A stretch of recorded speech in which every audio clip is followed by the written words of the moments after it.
Good morning students, my self Ajit Mishra from Gurukul Grove school. आज हम लोग क्लास 8 सब्जेक्ट ग्रामर का फर्स्ट चैप्टर का है ना टॉपिक है क्वेश्चन टैग और इसके बाद हम लोग पढ़ेंगे सब्जेक्ट एंड प्रेडिकेट। अभी हम क्वेश्चन टैग के बारे में समझने का प्रयास करेंगे।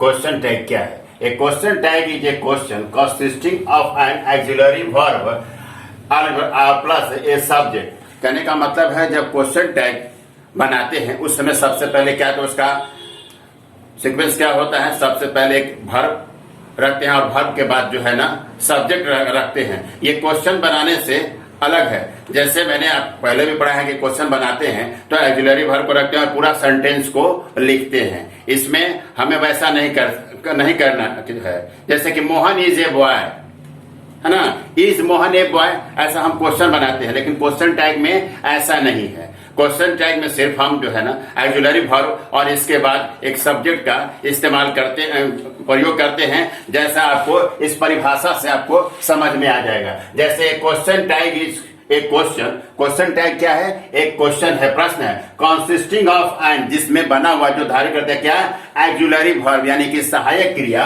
और इसके साथ साथ एक सब्जेक्ट होता है which is attach at the end of the statement. और किसी भी कथन तथ्य जो होता है उसके अंत में ये लिखा जाता है। The question tag is negative for a positive statement and positive for a negative statement. अगर वो स्टेटमेंट सकारात्मक है यानी कि उस वाक्य में अगर नॉट का प्रयोग नहीं होता है तब हम क्वेश्चन टैग कैसे बनाते हैं? निगेटिव में बनाते हैं। लेकिन अगर स्टेटमेंट निगेटिव में हो तो हम उससे क्वेश्चन टैग को कैसे बनाते हैं? पॉजिटिव में बनाते हैं। आइए अब हम समझते हैं एग्जाम्पल, जो उदाहरण दिया हुआ है। जैसे पहला एग्जाम्पल दिया हुआ है Mohan has gone to school. यहाँ पर देखिए इस वाक्य में नॉट का प्रयोग नहीं है। ये निगेटिव स्टेटमेंट नहीं है बल्कि ये पॉजिटिव स्टेटमेंट है ना। तो पॉजिटिव स्टेटमेंट में पहले यहाँ आपका डिफिनेशन से ही क्लियर है, अगर स्टेटमेंट पॉजिटिव है तो क्वेश्चन टैग निगेटिव होगा। अगर स्टेटमेंट निगेटिव है तो आपका क्वेश्चन टैग पॉजिटिव होगा। तो यहाँ पर देखिए ध्यान देंगे कि Mohan has gone to school. Mohan जो है ना विद्यालय चला गया यानी कि ये पॉजिटिव सेंटेंस है। यहाँ क्वेश्चन टैग क्या बना? हैज नॉट ही। मैंने पहले भी बताया, यहाँ परिभाषा में भी लिखा है कि क्या करेंगे? ऑक्सिलरी वर्ब और इसके बाद वो सब्जेक्ट रखेंगे। तो यहाँ ऑक्सिलरी वर्ब क्या है? हैज है। और मैंने आपको बताया कि अगर पॉजिटिव सेंटेंस है तो उसमें क्वेश्चन टैग बनाने में क्या इस्तेमाल करते हैं? तो नॉट का इस्तेमाल करते हैं। इसलिए ऑक्सिलरी वर्ब हैज है और इसके बाद ये नॉट है। क्यों? क्योंकि ये जो स्टेटमेंट है ये पॉजिटिव है और इसके बाद हमने ये सब्जेक्ट ही डाला है। अब इसको अब हम यदि वो निगेटिव सेंटेंस होगा तो कैसे बनाएंगे? जैसे Reena did not clean the room, माने रीना ने कमरे को जो है ना साफ नहीं किया।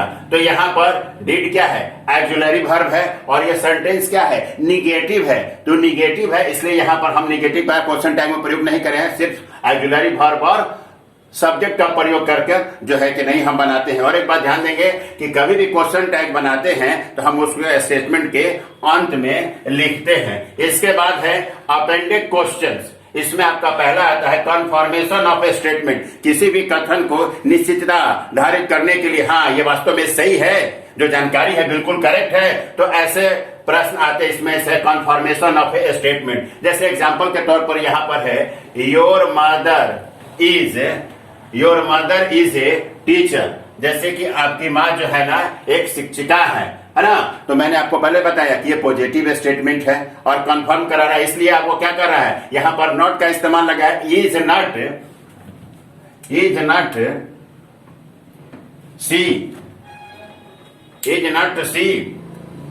इसके बाद दूसरा है a hope for the denial of A negative statement, यानी कि निगेटिव स्टेटमेंट के लिए। तो एग्जांपल यहाँ पर क्या है? They did not steel the money, है ना। तो यहाँ पर हमने इसका क्वेश्चन टैग क्या बनाया?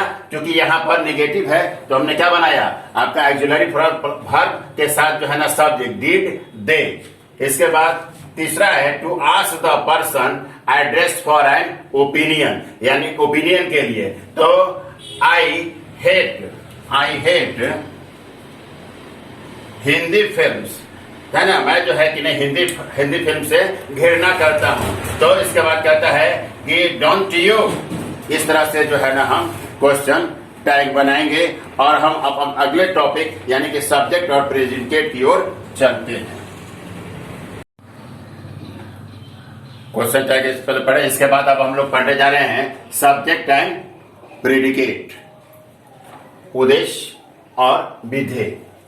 तो क्या आप जानते हैं किसी भी सेंटेंस में जो है ना दो पार्ट होते हैं, एक सब्जेक्ट होता है और दूसरा प्रेडिकेट होता है। जो डूअर यानी कि जो काम एक्शन करने वाला है वो होता है सब्जेक्ट, है ना। और ये बात आप पहचानते हैं कि कैसे हम पहचानेंगे, अगर सेंटेंस में अगर वर्ब से हम वाक्य पूछते हैं, क्वेश्चन पूछते हैं हु व्हाट, ऐसा अगर प्रश्न पूछते हैं तो उसका जो उत्तर आता है वही उस सेंटेंस का सब्जेक्ट होता है। तो पहले यहां इसका डिफरेंस है, the subject of a sentence is the main part of the sentence. कहते किसी भी वाक्य का जो है ना सब्जेक्ट जो है कि नहीं मुख्य भाग होता है, इसी के आसपास जो है ना, इसी के आसपास पूरा जो है ना वाक्य इधर इधर मैंने घूमता है। कहने का तात्पर्य मेरा ये है किसी भी सेंटेंस का अस्तित्व उसके सब्जेक्ट पर ही निर्भर होता है।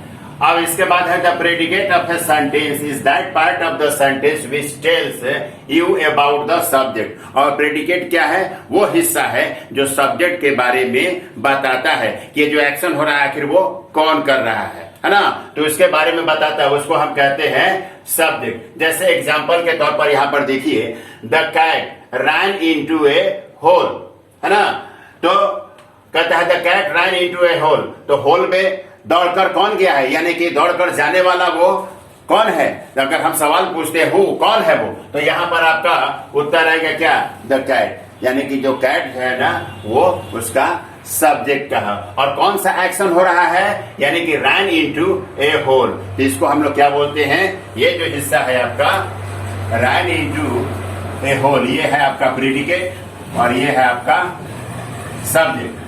कहता है कि the subject is always a noun और प्रोनाउन और ए ग्रुप ऑफ वर्ड्स। सब्जेक्ट क्या होता है, या तो आपका वो नाउन यानी कि संज्ञा होगा, प्रोनाउन यानी कि वो सर्वनाम होगा, या ए ग्रुप ऑफ वर्ड्स यानी कि एक शब्दों का समूह होगा that perform the function of the noun, जो किसका कार्य करता है, वो नाउन का कार्य करता है। यानी कि इसी सेंटेंस में जो है ना सब्जेक्ट क्या है, ऑलवेज क्या होता है, नाउन होता है, या प्रोनाउन यानी कि संज्ञा होता है, या सर्वनाम होता है, या ग्रुप ऑफ वर्ड होता है, लेकिन वो किस तरह का कार्य करता है, वो नाउन का फंक्शन करता है, यानी कि संज्ञा का काम करता है। जैसे the old palace is being renovated, the old palace यानी कि पुराना जो महल है उसका जो है ना जीर्णोद्धार किया गया।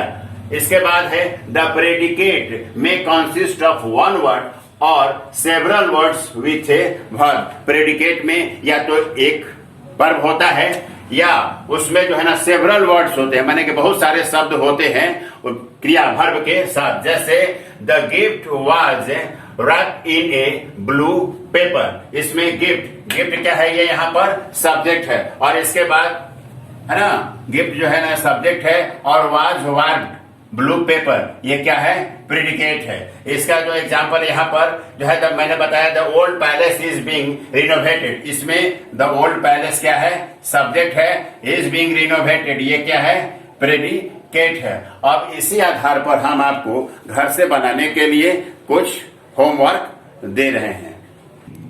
क्या बोले, तो ये घर से बनाने के लिए जो क्वेश्चन दिया गया उसमें क्वेश्चन जैसे पहला जो आपको देख रहे हैं आप, we were only just in time, तो स्टेटमेंट क्या है, we were only just in time, तो हमने क्वेश्चन टैग बनाया है इसका वेयर नॉट वी। और उसके बाद दूसरा देखिए the car broke down at the most एवक टाइम, तो इसके बाद हमने बनाया the car broke down at the most awkward time did not it. तो इसी तरह हमने 2-3 क्वेश्चन और बना दिए, इसी आधार पर जो है ना इस क्वेश्चन को अब सॉल्व करेंगे हम। अब आगे नेक्स्ट क्वेश्चन की ओर चलते हैं।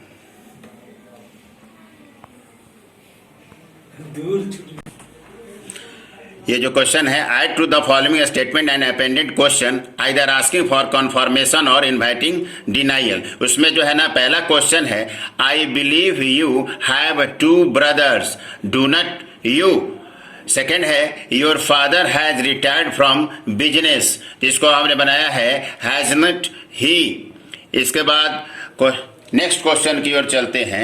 Add to the following sentences an appended question asking the other person's opinion. उसमें फर्स्ट है I do not think much of that picture, इसको बनाया गया है डू यू क्वेश्चन टैग। इसके बाद B I would like to go to America one day, would not you. इसी तरह से जो है ना रेस्ट क्वेश्चन को आप बनाएंगे। अब हम सब्जेक्ट और प्रेडिकेट से रिलेटेड कुछ क्वेश्चन आपको दे रहे हैं। इसमें जो दिए हुए क्वेश्चन हैं उस क्वेश्चन में आपको सब्जेक्ट को सर्किल करना है और प्रेडिकेट को अंडरलाइन करना है। जैसे पहला है ए है कि your coat is very fine. इस सेंटेंस में योर कोट क्या है, सब्जेक्ट है ना, तो उसको हमने क्या किया यहाँ पर सर्किल किया है। और इज वेरी फाइन ये प्रेडिकेट है, इसको अंडरलाइन किया है। सेकंड बी क्वेश्चन बी है जो lions road in the forest, इसमें लॉयंस क्या है, सब्जेक्ट है, तो उसको हमने सर्किल किया है। और रोड इन द फॉरेस्ट उसको हमने क्या रखा, अंडरलाइन किया, यानी कि वो प्रेडिकेट है। इसी तरह से रेस्ट क्वेश्चन को आप सब्जेक्ट को क्या करेंगे, सर्किल करेंगे और प्रेडिकेट को अंडरलाइन करेंगे। इस तरह से बनाएंगे। Thank you. क्लासेस चला रहे हैं तो ये क्लासेस पढ़ने के बाद आप सभी को जरूरी है अपना कमेंट्स डालना। आपको अपना सब्जेक्ट पढ़ के और इसके बाद कमेंट्स में अवश्य लिखिए आइदर यू हैव अंडरस्टैंड और नॉट। इफ एनी क्वेरी उसमें आप मेंशन कीजिए और अदरवाइज उसमें लिखिए I understood, I have done my homework. और जो भी होमवर्क दिया जाता है उसको पक्का पूरा कीजिए।